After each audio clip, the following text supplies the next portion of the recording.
우리가 살면서 뭔가를 붙들고 우리가 살아가기를 원합니다. 인생에 줄이 있는 것이죠. 세상 사람들은 때로는 물질의 줄을 붙들기도 하고, 또 때로는 인맥의 줄을 붙들기도 하고, 또 나의 능력의 줄을 붙들기도 합니다. 그것이 나를 지탱해 주는 힘이라고 생각하기 때문이죠. 그런데 우리 인생의 위기를 만나는 그 순간 앞에 내가 붙드는 줄이 어떨 때는 이거 나한테 별로 도움이 안 되는구나, 혹은 그 이상 그 줄이 썩은 동아줄처럼 되어서 그 줄을 잡은 그 줄이 끊어지는 그런 일들을 경험하게 되어지죠. 오늘 현대의 많은 사람들이 그 줄을 붙들기 위해서 애를 씁니다. 저마다 열심히들 살면서 애를 쓰죠. 그래서 소위 세상을 살아가면서 번아웃, 자기 모든 것을 다 태워서 소진이 될 만큼 그렇게 다 태워버려서 오히려 그 일로 말미암아 피곤하게 되고, 그 일로 말미암아 공허하게 되고, 그런 어려움을 겪게 되어지죠. 너무나도 불안하고 너무나도 염려해하면서 그 줄을 놓지를 못합니다. 그래서 현대 사회를 피로 사회라고 하는 그런 말들도 쓰게 되어집니다. 신앙생활을 하는 우리는 어떻습니까? 우리에게 있어서 무엇을 붙들고 있습니까? 우리는 늘 신앙생활을 하면서 얘기를 합니다. 전능하신 하나님을 붙들어야만 합니다. 제가 늘 얘기하는 것은 한 손에는 말씀을 붙들고 한 손에는 기도의 줄을 붙들어야 됩니다. 여러분, 틀린 말이 아니죠. 당연히 성도는 그런 삶을 살아야 되는 것입니다. 하나님 붙들고, 한 손에는 말씀에 붙들고, 한 손에는 기도의 줄을 붙들고, 그러고 살아가야 돼요. 그런데 때로는 이런 어떤 신앙의 현실 속에서 어떤 사람들은 그런 얘기를 합니다. 내가 붙들어야 될 것은 아는데, 하나님 붙들어야 되는 것도 알고, 말씀을 붙들고 기도의 줄을 붙들고 살아가야 되는 것도 알겠는데, 때로는 그 일이 너무 버겁다는 거예요. 지친다는 거죠. 그래서 우리가 뭔가를 붙들기 위해서 신앙생활도 열심을 내는 게 아닌가. 그 열심의 줄, 그걸 내가 붙들어야만 하나님께로부터 떨어져 나가지 않을 것 같고, 이 교회 공동체에서 나의 위치가 세워질 것 같은 그런 마음으로 신앙생활을 하는 것도 그 어떤 내용은 좀 달라지는데 뭔가를 붙들려고 하는 그런 어떤 마음을 가지고 있는 경우들이 있죠. 근데 오늘 본문을 보니까 하나님께서, 우리가 하나님을 붙드는 것 같아도 하나님께서 우리를 붙들고 계신다고 하는 사실을 깨닫게 되어져요. 오늘 하나님께서 우리 모든 성도들을 이 시간 붙들어 주셔서 우리가 이 자리에 나와 하나님 예배하게 되어지는 줄로 믿습니다. 어떤 할머니가 난생 처음 비행기를 타게 되었어요. 그 말로만 듣던 비행기, 하늘을 쳐다보면 날아다니는 비행기를 자신이 처음 타게 되는 그런 설레이는 마음을 안고도 비행기를 타면서 염려를 합니다. 이 커다란 쇳덩이가 하늘을 어떻게 나를까? 그래서 비행기를 딱 타고서는 기대하고 설레는 마음으로 이제 비행기가 날기를 기다리는데, 아느나 다를까 비행기가 시간이 되어서 활주로를 박차고 하늘 향해서 솟구쳐 날아가게 됩니다. 그런데 이 할머니가 자기가 앉아있는 의자를 꽉 붙드는 거예요. 그리고는 그냥 어쩔 줄을 몰라 하면서 그 의자를 붙들고 막 힘을 쓰고 용을 씁니다. 그걸 바라보는 옆에 앉아있던 젊은 승객이, 할머니 이제 편안하게 계셔도 돼요. 그거 의자 안 붙들어도 돼요. 편안하게 계세요. 그렇게 말을 합니다. 그랬더니 이 할머니가 이런 얘기를 하는 거예요. 모르는 소리 하지 말게. 내가 이 비행기를 꽉 붙들고 있으니 이 쇳덩어리가 땅에 떨어지지 않지, 내가 이 비행기를 놓는 순간 이 비행기는 땅에 떨어져서 우린 다 죽게 될 거야. 그래서 나 이거 놓을 수가 없어. 여러분, 맞는 얘기입니까? 우리가 신앙생활을 그렇게 할 때가 있다는 것입니다.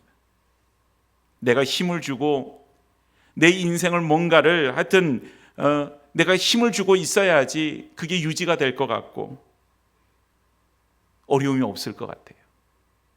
그런데 여러분, 우리가 알듯이 비행기가 하늘 위를 날아가는 힘은 그 할머니가 비행기 의자를 붙들고 있어서가 아니라 비행기의 엔진의 힘으로 하늘을 날게 되는 것이죠. 오늘 우리의 인생을 지탱하는 힘도 마찬가지입니다. 때로는 우리의 노력으로 되어지는 것 같고, 우리 힘으로 되어지는 것 같고, 우리의 능력으로 되어지는 것 같지만 아니에요. 하나님께서 신실하심으로 우리를 붙들어 주시기 때문인 줄로 믿습니다. 이것이 우리 믿음의 고백이에요. 오늘 여러분, 고린도 교회는요, 참 문제가 많은 교회였어요. 당파 싸움으로 인해서 나는 바울파요, 나는 게바파요, 막 이런 파당들을 막 짓고요. 보니까 우상에게 바친 제물을 먹어야 되느냐 먹지 말아야 되느냐 이런 논쟁도 있게 되고요. 사람들이 각종 은사를 받았는데 그 은사의 무질서함과 그 받은 은사로 인하여서 오히려 교회가 혼란스럽게 되는 그런 지경에 놓여진 것이 고린도 교회의 모습이었습니다. 오늘 사도 바울은 그 교회를 향하여서 2절 말씀에 이렇게 말합니다. 고린도에 있는 하나님의 교회. 여러분 무슨 말입니까? 하나님이 주인 되어 주시고 하나님이 머리가 되어 주시는 교회라고 하는 그런 뜻이죠. 망각하고 있는 것이에요. 고린도에 있는 하나님의 교회, 곧 그리스도 예수 안에서 거룩하여지고 성도라 부르심을 받은 자들. 그 문제 많은 고린도 교회, 그 안에 문제 많은 성도들. 그럼에도 불구하고 바울은 하나님의 교회, 거룩한 성도라고 그들을 칭하고 있습니다. 왜 그렇습니까? 그 교회가 문제가 없기 때문에, 그 교회가 정말 잘하기 때문에, 그 성도들이 잘하기 때문에 아니에요. 하나님께서 그들을 불러주셨고 하나님께서 신실하시기 때문에 그와 같은 칭호를 하고 계시는 것입니다. 우리 교회도 마찬가지죠. 보수동에 있는 이 보수단 중턱에 있는 하나님의 교회, 우리를 향한 부르심에는 곧 그리스도 예수 안에서 거룩하여지고 성도라 부르심을 받은 자들, 그것이 바로 저와 여러분들인 줄로 압니다. 오늘 여러분, 바울은 그런 얘기를 하는 거예요. 교회의 기초는 사람의 어떠함이 아니라는 거죠. 우리를 붙드시는 하나님의 성품에 있다는 것이죠. 그래서 여러분, 우리가 자칫 잘못하면 주객이 뒤바뀔 수가 있어요. 하나님의 교회는 하나님께서 주인이십니다. 우리의 인생에 있어서, 내 삶에 있어서 주인 되어 주시는 것도 하나님이십니다. 그런데 그렇게 고백하면서도 이면에는 내 노력과 내 의지와 내 힘을 의지하고 그것이 모든 것을 지탱해 주는 것처럼 착각에 빠질 때가 있다는 것이에요. 그래서 오늘 설교 제목처럼 미쁘신 하나님이 우리를 어떻게 붙드시는지, 우리가 하나님을 어떻게 붙들어야 될지가 아니라 하나님께서 우리를 어떻게 붙들고 계시는지 주의 말씀을 통해서 함께 은혜를 나누기를 소망합니다. 그래서 오늘 말씀을 통하여서 우리가 가지고 있는 힘은 좀 빼고 오히려 하나님의 강한 손을 의지하는 귀하고도 복된 성도들이 다 되어줄 수 있기를 주의 이름으로 축복합니다. 우리 먼저 첫 번째 기억해야 할 것은 풍성한 은혜로 우리의 삶을 하나님이 채워주셔서 우리를 붙드신다고 하는 사실입니다. 오늘 본문 5절 말씀을 보니까 이는 너희가 그 안에서 모든 일 곧 모든 변론과 모든 지식의 풍족함으로, 바울은 고린도 교회가 가지고 있는 문제를 지적하기보다는 먼저 그 안에 있는 풍족함을 감사하고 있는 것을 봐요. 풍족해졌다라고 하는, 풍족하다라고 하는 그 말은 부유해졌다라고 하는 그런 단어의 의미입니다. 하나님이 우리 가운데 부유하게 되어지는 은혜를 주셨다는 거예요. 고린도 교회가 많은 문제가 있었는데요, 그들이 가진 그 문제들, 그러나 그 이면에는 복음을 깨닫는 지식, 그것에 대해 표현하는 언어의 어떤 능력, 이런 것들이 다른 데보다도 풍성하게 받은 거예요. 풍성하게 받았기 때문에 문제도 그만큼 생긴다고 얘기를 합니다. 옛날에 우리 믿음의 선배들이 그런 얘기를 하더라고요. 교회가 힘이 없고 돈이 없고 약하면 안 싸운대요. 근데 교회가 돈이 많고 부유하고 막 그러면 그런 교회가 항상 싸운다는 얘기가 아니라 그게 하나의 분쟁의 요지가 된다, 싸움의 이유가 된다, 이런 얘기를 하더라고요. 그러니까 여러분, 오늘 우리에게 있어서 분쟁이 이유가 되는 것은 받은 게 많기 때문이지 받은 게 없으면 분쟁이 안 생겨요. 고린도 교회에 있어서 은사를 받을 만한 자격이 있는 것이 아닙니다. 오늘 5절 말씀을 보니까 그 안에서, 누구 안에서입니까? 예수 안에서. 예수 안에서 주님께 붙들려 있어서 주님으로부터 풍성함을 거저 받았는데 이걸 망각하게 된 거예요. 그래서 그들이 받은 것이 많았음에도 불구하고 서로 싸워요. 나는 입하고 나는 접하고 팔을 나눠서 싸워요. 교회 안에서 하나 되지를 못해요. 그리고 받은 은사의 문제로 인하여서 그것으로 분쟁이 생겨요. 여러 가지 문제를 가지게 된 것입니다. 여러분 보세요. 어느 농부가 농사를 짓는데요, 그가 물려받은 땅은 비가 잘 오지 않는 지역에 가뭄이 가득한 그 지역에 있는 땅을 물려받았어요. 그래서 농사를 짓는데, 여러분 상식적으로 생각해도 농사를 짓는데 물이 있으면, 물이 없으면 농사를 못 짓는 것입니다. 자, 그러면 그 가뭄 땅에, 우리나라도 보면은 항상 여름철에 가뭄이 왔을 때 늘 보여주는 텔레비전 장면이 이렇게 논바닥을 보여줄 때 거북이 등짝처럼 쭉쭉 갈라져 있는 그런 모습을 보여주지 않습니까? 근데 그건 물이 없는 거예요. 그러면 물이 있어야지 농사를 짓기 때문에 그 물을 어떻게 채울 건가?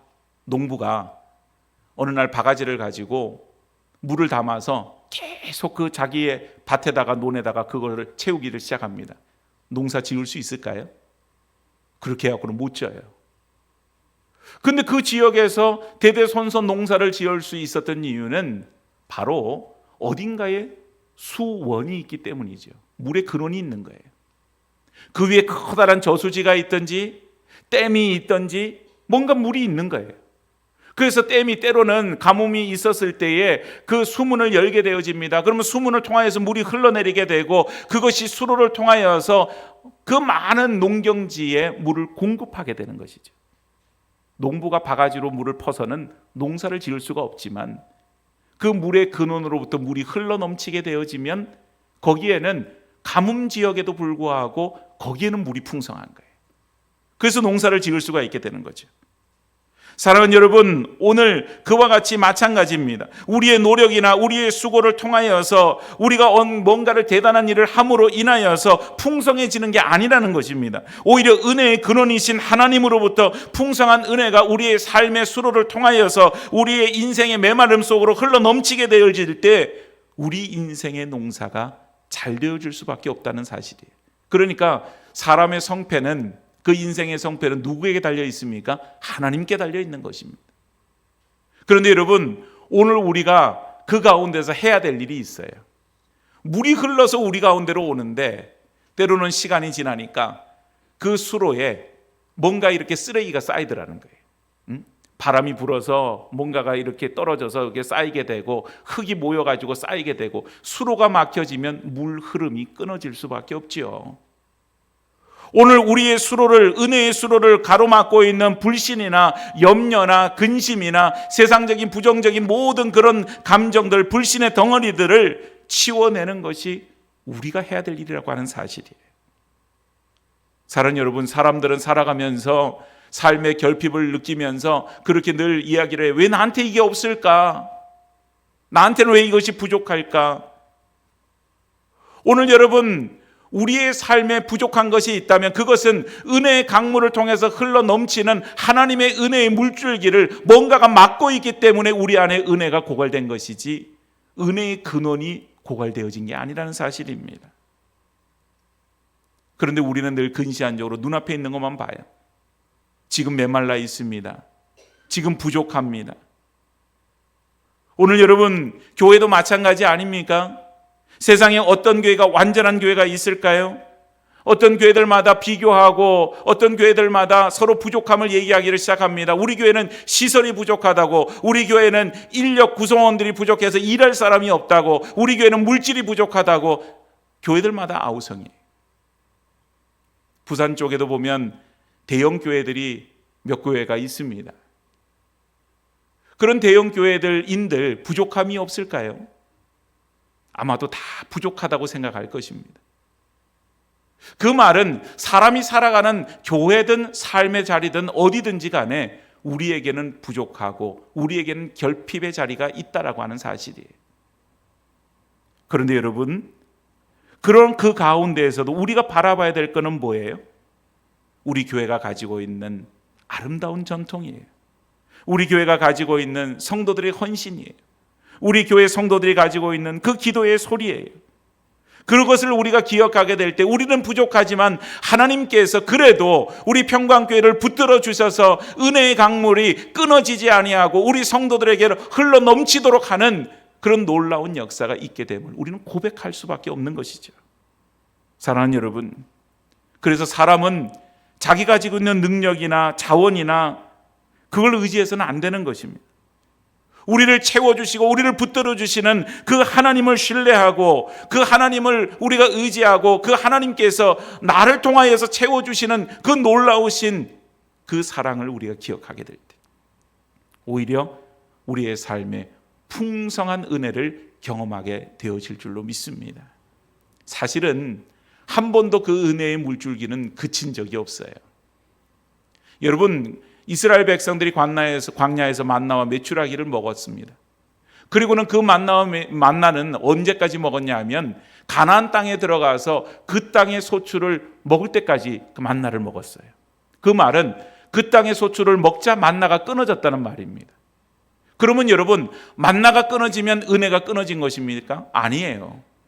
만나가 끊어진 그 자리에 그 땅의 소출이라고 하는 또 다른 은혜가 하나님께서 열어주신 거예요. 오늘 여러분, 우리에게는 넘치는 하나님의 은혜로 하나님께서 날마다 우리를 채우시고 우리를 붙들어 주시기를 원해요. 그런데 우리는 한탄하죠. 이것이 부족합니다. 저것이 없습니다. 오늘 여러분, 하나님께서 부어주시는 은혜를 먼저 기억하고 채워주시는 그 은혜를 기억하고 그 은혜로 우리를 붙들고 계심을 기억할 수 있기를 축복합니다. 두 번째는 견고하게, 끝까지 견고하게 우리를 보증하며 붙드십니다. 오늘 본문 8절 말씀을 보니까 주께서 너희를 우리 주 예수 그리스도의 날에 책망할 것이 없는 자로 끝까지 견고하게 하시리라. 끝까지 견고하게 하신다. 이 말이 우리에게 중요한 거예요. 끝까지 견고하게 하신다. 여러분, 우리가 물건을 사면요, 어떤 예를 들어서 집에 냉장고를 새로 샀어요. 그러면 이제 냉장고 기능이 뭐 어떤 기능이 있고 이런 것도 우리가 다 생각해서 사는데, 또 어떤 경우는 이 냉장고 고장 났을 때 AS는 잘 되나? 그거 생각하는 거죠. 근데 가전 회사들마다 어떤 경우는 1년 그 AS 기간을 정해놓고 하는 데도 있고 2년 하는 데도 있고 이렇게 정해놓는 경우가 있어요. 오늘 끝까지 견고하게 하신다, 견고하게 하신다라고 하는 이 말이 바로 그런 의미입니다. 물건을 거래할 때 물건의 가치를 끝까지 책임지시겠다고 하는 보증의 의미가 있다는 거예요. 그러니까 여러분, 고린도 교회 성도들이 이런저런 유혹으로 막 흔들리죠. 그런데 하나님께서 흔들리는 그들을 향해서 말씀하시는데 내가 너희를 끝까지 책임져 주겠다, 이렇게 말씀하시는 것이 오늘 본문의 내용이에요. 보증서를 써주시는 거예요. 오늘 우리가 흔들리지 않을 이유는 우리의 손에 힘이 있어서도 아니고 우리의 발에 힘이 있어서도 아니고 우리가 능력이 많아서도 아니라 어느 누구도 흔들릴 수밖에 없는 세상살이지만 그 가운데 하나님의 손이 우리를 끝까지 책임지시고 끝까지 붙드시고 계신다. 그걸 우리에게 보증해 주고 계시는 거죠. 어떤 어린아이가 아버지와 함께 험한 산길을 걸어갑니다. 근데 아이가 껌껌한 곳에 걸어가면서 무서워하니까 아버지가 얘기하죠. 내 손을 놓지 마. 꼭 붙잡아야 돼. 그 어린아이가 아빠 손을 꼭 붙잡고 그 산길을 걸어가는데요. 위태위태합니다. 그러다가 가파른 비탈길을 만났어요. 내려다 보니까 거기는 낭떠러지입니다. 이 아이가 아빠 손을 붙잡느라고 붙잡고 그 길을 걸어가는데 그만 잘못해서 발을 헛디뎌가지고 그 낭떠러지 밑으로 떨어지게 되었고 그 손을 잡았던 것도 그만 힘이 약해서 놓게 되었어요. 그 아이가 떨어졌을까요? 아니에요. 그때 아버지가 붙잡아 주셨어요. 그 아이를 꽉 붙잡는 거예요. 그리고는 그 산길을 무사히 다 헤치고 넘어옵니다. 그 아이는 아빠한테 말합니다. 아빠, 이제 다시 이 산길을 가도 무섭지 않을 것 같아요. 왜요? 내가 아니라 아빠가 나를 붙들고 계신다고 하는 것을 내가 깨달았기 때문이에요. 오늘 이 말을 조금 어려운 단어로 성도의 견인이라고 하는 말을 씁니다. 성도의 견인이라고 하는 말은 구원받은 성도가 하나님의 은혜 안에서 끝까지 보존되어 구원을 상실할 수 없다. 이것이 교리예요. 오늘 여러분, 우리가 이 믿음이 대단히 중요한데, 저희가 이렇게 신방을 다니다 보면 많은 성도님들이 어려움을 토로하는 내용 중에 하나가 뭐냐 하면 자녀에 관한 문제입니다. 이 아이가 고등학교 다닐 때는 열심히 신앙생활을 했는데 이제 대학을 들어가고 직장을 잡아서 이렇게 직장생활하면서 어느 순간에 교회를 안 나가게 되어서 걱정을 하고 계시는 거예요. 걱정이 되시죠? 걱정이 안 되면 그게 비정상인 거예요. 걱정할 수밖에 없죠. 그리고는 이 아이의 신앙에 대해서 걱정하는데 이 아이가 과연 예수 믿고 구원받을 수 있겠나? 이거에 대해서 걱정을 해요. 그런 말씀드리죠. 바로 성도의 견인입니다.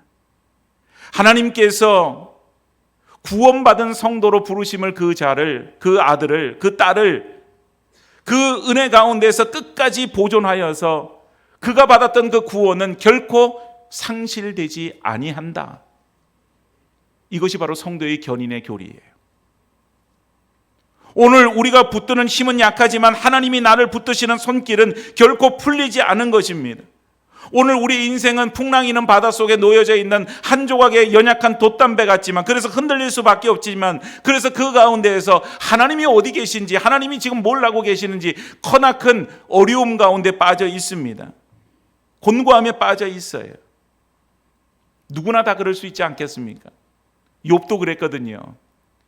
욥이 고난을 받을 때 말할 수 없는 고난을 받지 않아요? 그가 가지고 있는 많은 재산 잃어버린 건 그럴 수 있다고 봐요.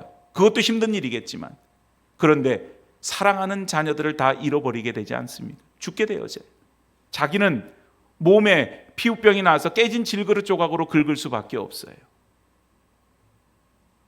그런 상황에 위로하러 온 친구들과 더불어 변론을 하게 됩니다. 위로가 안 되는 거예요. 너에게 죄가 있어서 그런 일을 당했으니 빨리 회개하라. 친구들은 와서 오로지 그 얘기만 합니다. 욥에게는 위로가 안 되는 말이었어요. 친구들과의 변론을 통하여서 자기의 믿음이 견고해지기보다는 오히려 그 가운데서 흔들리게 되어지는 것을 경험하지요. 오늘 여러분, 그러나 그런 폭풍과 같은 그런 어려움이 욥을 삼키려고 하지만 오히려 그 폭풍 속에서 욥은 하나님의 손길을 경험하게 되어집니다. 그래서 욥기 42장에 뭐라고 고백하나요? 내가 이전에 주께 대하여 귀로 듣기만 했는데 이제는 눈으로 주를 배웠습니다.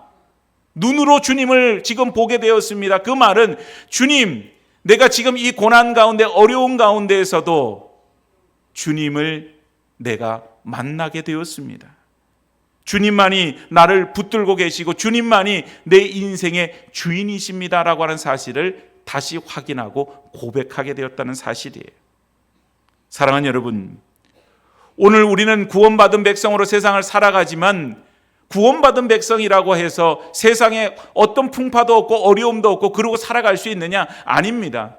어려움과 풍파들이 우리 가운데 있지요. 그러다 보니 우리의 믿음도 흔들릴 때가 있고 어려움을 경험해요. 그러나 분명한 사실은 우리가 완벽하기 때문에 아니라 우리를 붙드시는 하나님께서 완벽하시기에 우리를 어떻게 하신다고요? 책망할 것이 없는 자로 만드시겠다 약속해요. 하나님은 그 모든 일들을 우리에게 보증해 주셨습니다. 끝까지 견고하게 하셨다. 보증해 주셨어요. 하나님이 우리 인생을 시작하셨습니다. 우리 인생을 책임져 주시고 끝까지 이끄실 것도 하나님 한 분밖에 계시지 않는 줄로 믿습니다. 오늘 우리에게 믿음은 그런 것이어야 돼요. 풍파에 따라서 이렇게 흔들리고 저렇게 흔들리고 요동치는 믿음이 아닌, 하나님이 나를 지금 붙들고 계시는구나, 하나님이 끝까지 나를 책임져 주시는구나, 하나님께서 확실하게 나를 이끌고 계시는구나, 그 믿음이 우리를 바로 세워준다고 하는 사실이에요. 내가 붙드는 손길은 내 힘이 약하면 놓칠 수밖에 없지요. 하나님의 강한 손길은 결코 우리를 포기하지 않고 놓지 않으십니다. 끝까지 견고하게 우리를 붙드시는, 보증하며 붙드시는 그 하나님의 붙드심을 우리의 삶에서 날마다 경험할 수 있기를 축복합니다. 마지막 세 번째는 미쁘신 사랑으로 주님과 사귀게 하며 붙드십니다. 오늘 본문 9절을 보니까 너희를 불러 그의 아들 예수 그리스도 우리 주와 더불어 교제하게 하시는 하나님은 미쁘시도다. 오늘 여러분 미쁘다라고 하는 말을 우리 일상생활의 용어로 잘 안 써요. 당신 참 미쁩니다. 이런 말을 안 씁니다. 미쁘다라고 하는 그 의미는 뭐예요? 신실하다, 믿음직하다 이런 의미거든요. 하나님에게만 우리가 보통은 써요.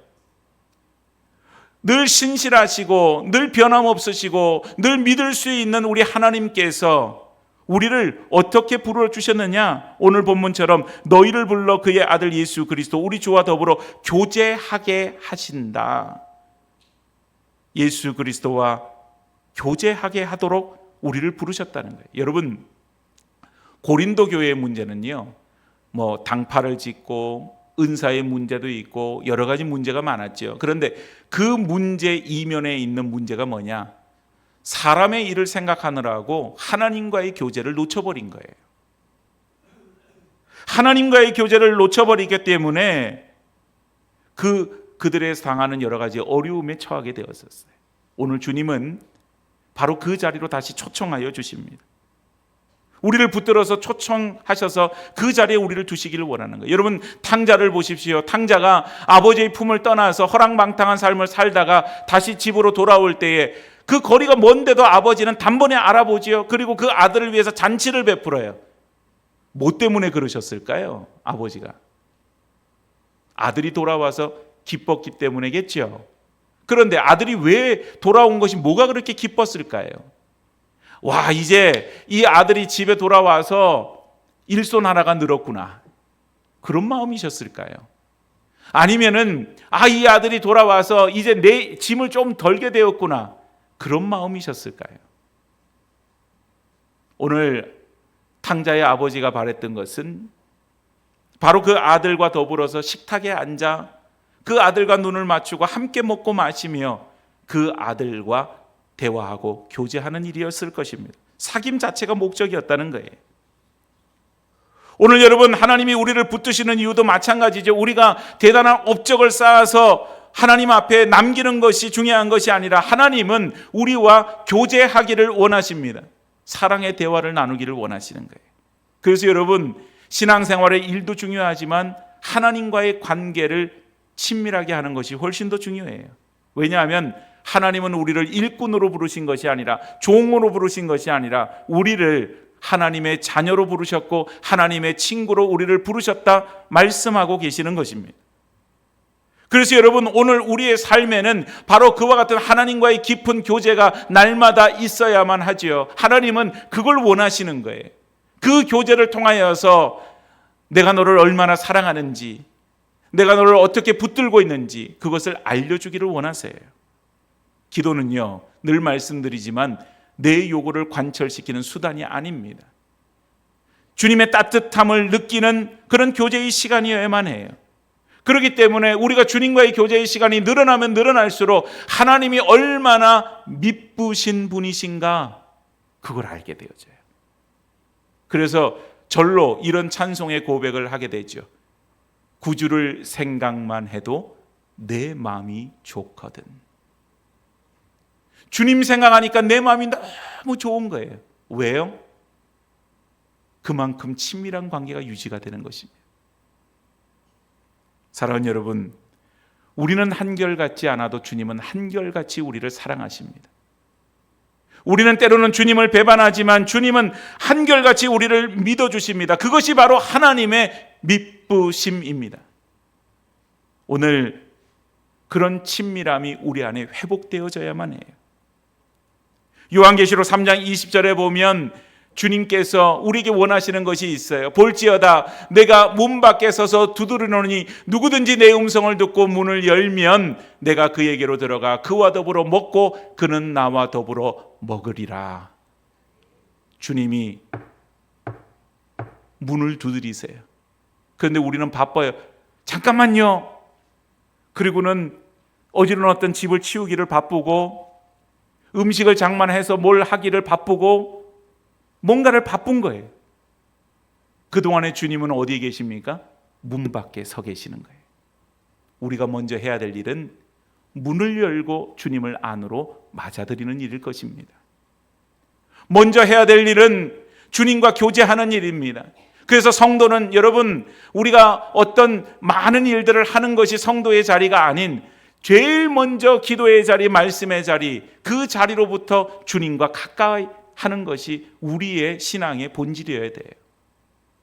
그래서 여러분, 성도는 이렇게 예배의 자리가 중요한 줄 알고 주일이 되면 천하 없어도 이 자리에 나오기를 힘쓰지요. 그 이유가 뭡니까? 이 시간은 주님이 우리를 만나주시는 시간이에요. 그 말은 주님과 함께하는 시간이고 주님의 임재하심을 느끼고 주님과 교제하는 그런 귀한 시간이 되어서 우리가 세상 가운데 살아가게 될 때 그 힘과 능력을 힘입어서 살게 되어진다고 하는 사실이에요.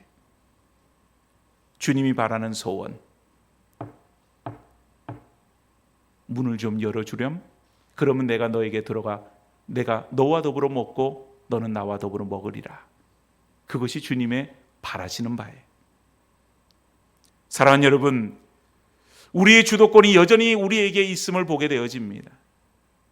내 인생의 주도권이 내게 있어서 내가 여전히 계획하고 내가 여전히 그 모든 계획대로 실행하고 모든 것이 다 자기중심적으로 살아가려고 하는 그런 어리석음이 우리 가운데 있어요. 이거는 썩은 동아줄을 붙들고 있는 것과 똑같아요. 세상적으로 보면 물질을 붙들고 있고 권세를 붙들고 있고 인맥을 붙들고 있고 나의 능력을 붙들고 있는 것과 다를 바가 없는 일이라는 것이에요. 오늘 믿는 이들은 주님께 내 삶의 자리를 내어드리는 것입니다. 주님 오시옵소서. 나는 주님과 함께 먹고 주님과 함께 마시며 주님과 함께 하기를 원합니다. 그래서 그 자리가 세상의 어떤 자리보다도 귀하고 너무나도 좋습니다. 그 고백이 있어야 돼요. 오늘 세상 가운데 우리가 우리의 능과 우리의 힘으로 살아가는 것 같지만 아닙니다. 하나님의 강한 손이 우리를 붙들고 계시기 때문이에요. 우리가 하나님을 잠시 잊어버리는 그 순간에도 미쁘신 하나님께서는 우리를 여전히 붙들고 계시고 우리 가운데 함께하여 주십니다. 사랑하는 여러분, 우리가 살아가는 방법이 그와 같은 방법이 되어져야 되지요. 삶의 자리가 그냥 내 힘만 가지고 살아가면 그저 퍽퍽하고 힘들어요. 조그마한 풍랑에도 요동치게 되고 넘어질 수밖에 없지요. 그러나 하나님이 우리를 붙들고 계실 때는 우리는 넘어지지 않습니다. 무너지지 않습니다. 오늘 하나님께서, 미쁘신 하나님께서 저와 우리 모든 성도들을 붙들고 계시는 줄로 믿습니다. 그 믿음으로 살아야지 우리가 이 참 험한 세상뿐만 아니라 지치기 쉬운 우리의 삶의 자리에서도 하나님 나를 붙들고 계신다, 그 생각만 하면 우리에게 큰 힘이 되어지고 소망이 되어지는 거예요. 오늘 살아가는 우리 모두가 다 하나님 붙드심 아래에서 하나님이 우리의 삶을 끝까지 책임져 주시고 승리케 하시는 그 은혜가 우리의 삶 속에 흘러넘칠 수 있기를 주의 이름으로 축복합니다. 우리 찬양하겠습니다.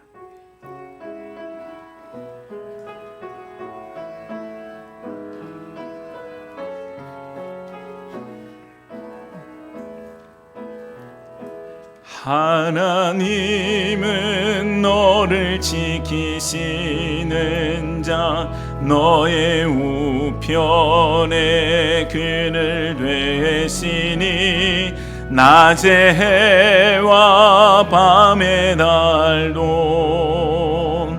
너를 해치 못하니, 하나님은 너를 지키시는 자, 너의 환난을 면케하시니 그가 너를 지키시리라. 너의 출입을 지키시리라. 눈을 들어 산을 보아라. 너의 도움 어디서 오나. 천지 지으신 너를 만드신 여호와께로다. 하나님 너를 지키시는 자, 하나님은 너를 지키시는 자, 너의 우편에 그늘 되시니 낮의 해와 밤의 달도 너를 해치 못하니 하나님은 너를 지키시는 자, 너의 환난을 면케하시니 그가 너를 지키시니라. 너의 출입을 지키시니라. 눈을 들어 산을 보아라. 너의 도움 어디서 오나. 천지 지으신 너를 만드신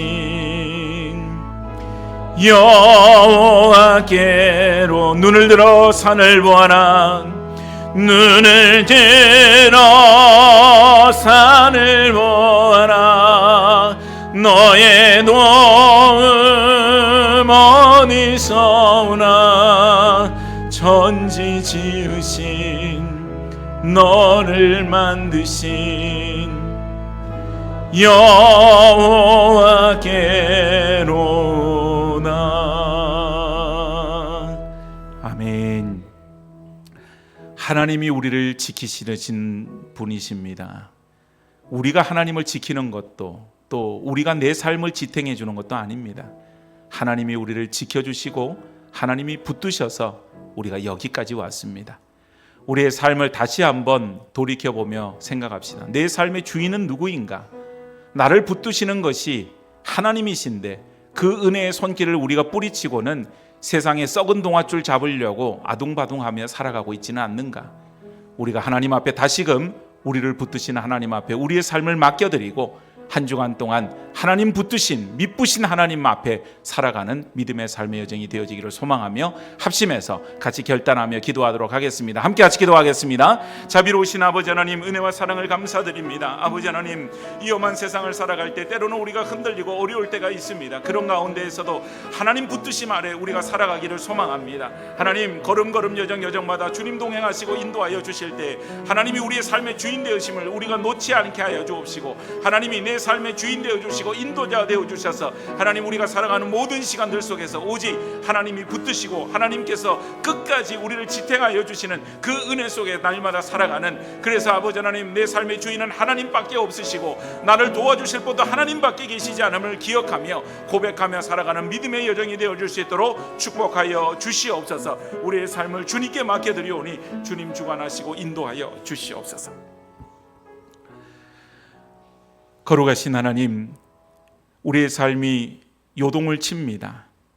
때로는 세상의 헛된 썩은 동아줄을 붙들고 그것이 우리를 지탱해 주는 착각을 하며 살아갈 때도 있습니다. 주님, 하나님만이 나의 도움이 되시고 하나님만이 나를 붙들어 주시는 유일한 분이심을 기억하며 고백해 하여 주시옵소서.